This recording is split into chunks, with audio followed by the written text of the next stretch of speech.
I think they had just a tremendous impact. I think we understand that, but, do we really understand what an impact a mother has if they're no longer with us, but I'm always thankful for that, because I know how crucial it is. And of course, me being a parent, was in the same boat and tried to do the best we could. Okay, she knew what was coming. The day arrived, she knew of the problems that existed there with Eli and his sons.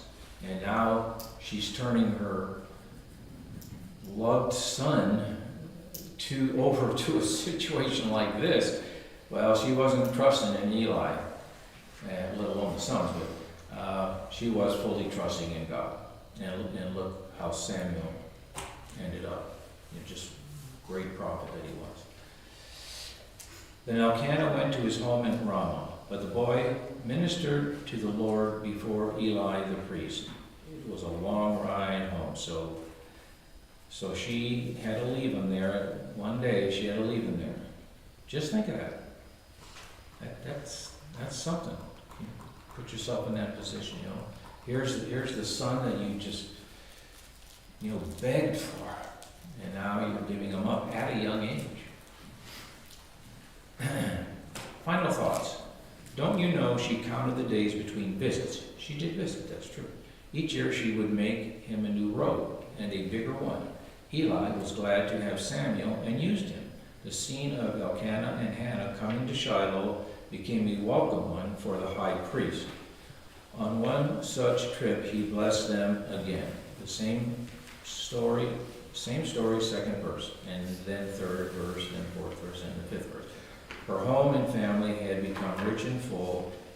Her love for God, Elkanah, and Samuel remained a priority the rest of her days. I don't know if anybody knows, I didn't actually read the passage there. I don't know what happened to the second wife. I don't know if the Bible even records it, or even mentioned it in. I don't remember that, so I didn't refresh my memory. Maybe I should have, but I think she just kind of drifted away. Once maybe she had Samuel, thinking. Those were dark days. One man changed all that, Samuel. He grew up to become a man, God's man, a prophet, and the last judge in Israel. He would anoint the first king, Saul, and later anoint David.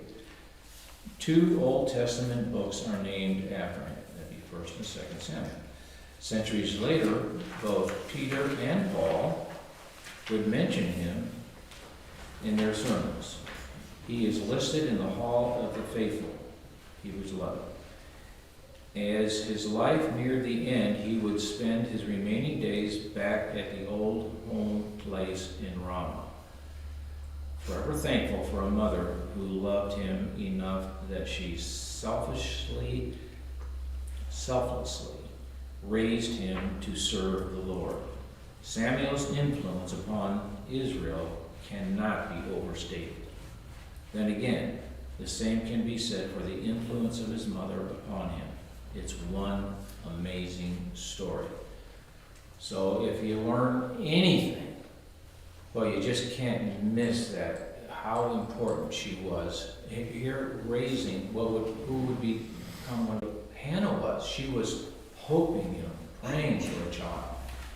We should be living in expectation, I believe.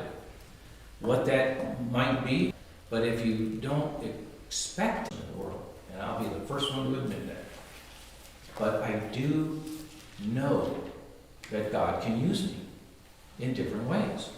Maybe he'll use you in a different way. I don't know.